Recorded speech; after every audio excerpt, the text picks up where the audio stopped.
जो बनना हो सच्चा जीवन साथी, पति अपनाए एनएसवी।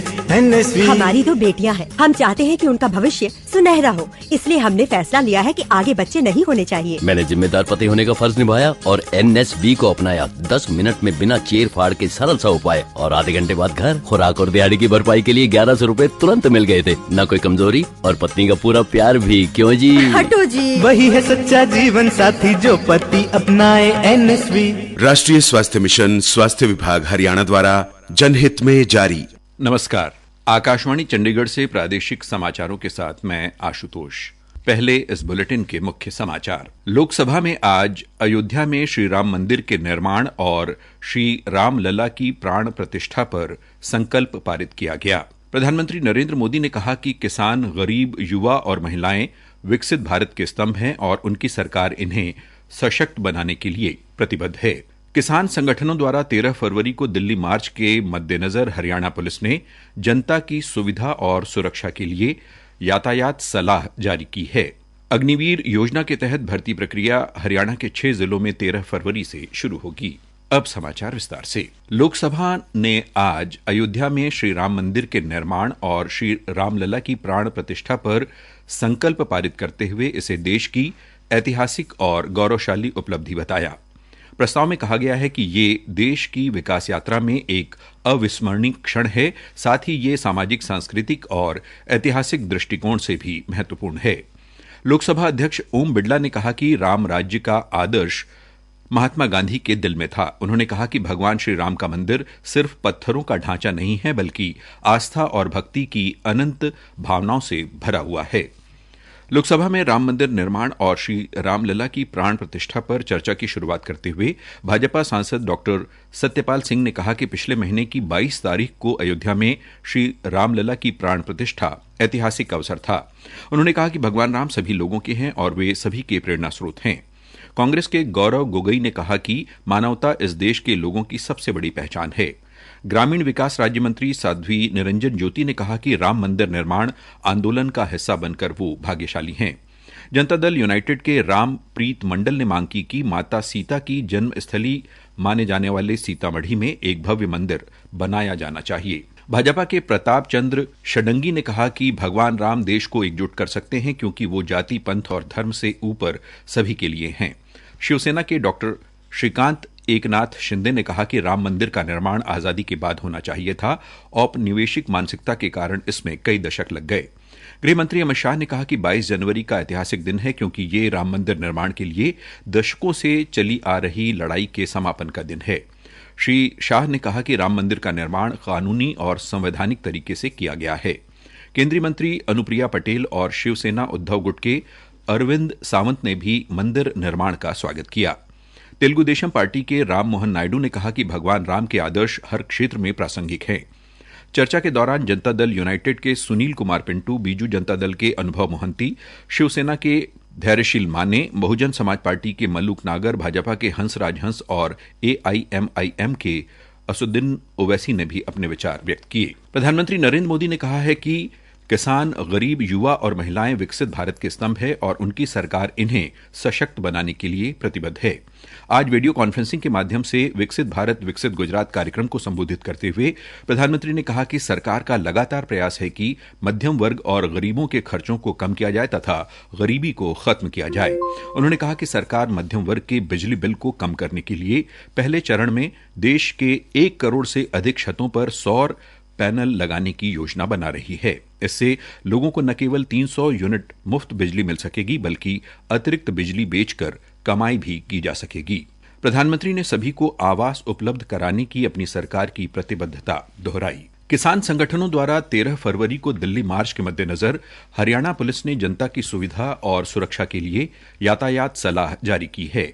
एडवाइजरी में हरियाणा से पंजाब तक प्रमुख मार्गों पर संभावित यातायात व्यवधान की आशंका को देखते हुए लोगों से 13 फरवरी को राज्य की मुख्य सड़कों पर यात्रा को अत्यावश्यक स्थितियों तक सीमित करने का आग्रह किया गया है। आम जनता से अपील की गई है कि वे अत्यावश्यक परिस्थितियों में ही पंजाब की यात्रा करें। अतिरिक्त पुलिस महानिदेशक कानून एवं व्यवस्था ममता सिंह ने हरियाणा पुलिस के सोशल मीडिया प्लेटफॉर्म के जरिए हरियाणा पुलिस की सलाह का अनुसरण करने की यात्रा करने की सलाह दी है।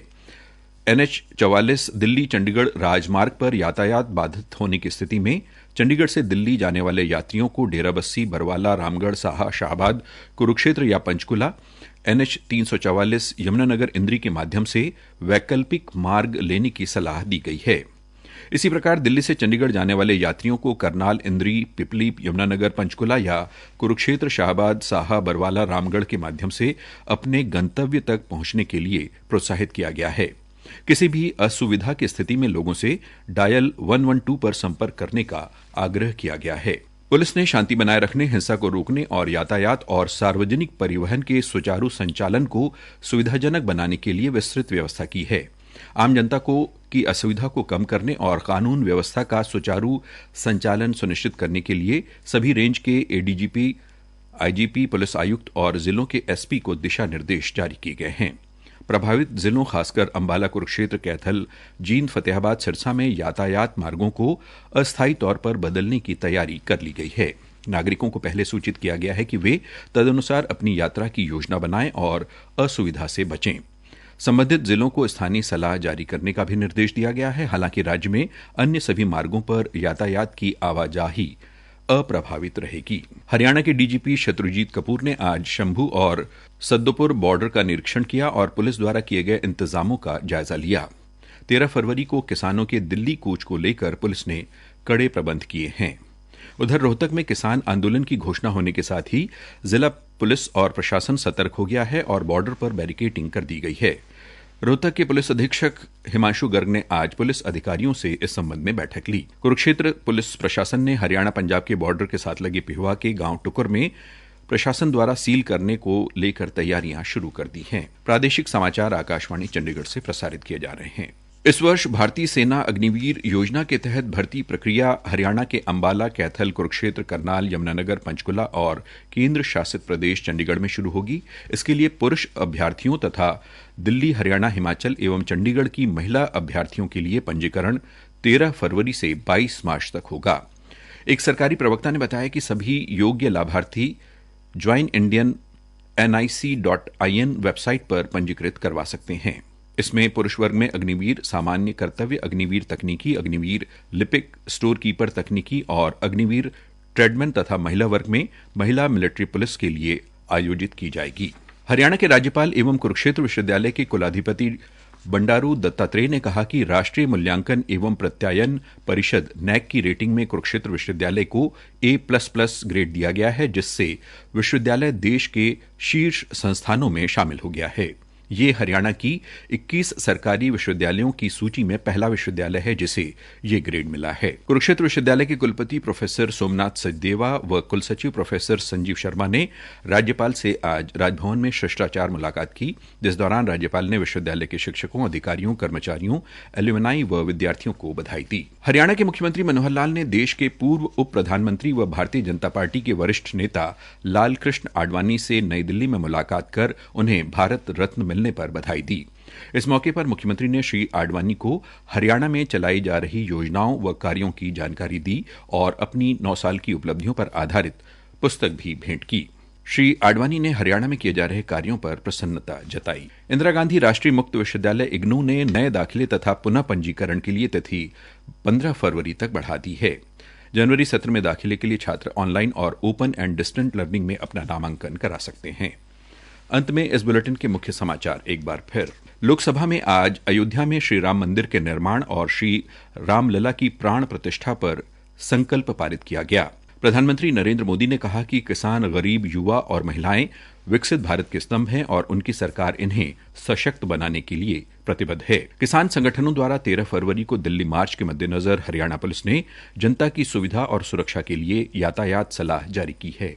इसके साथ ही प्रादेशिक समाचार समाप्त हुए।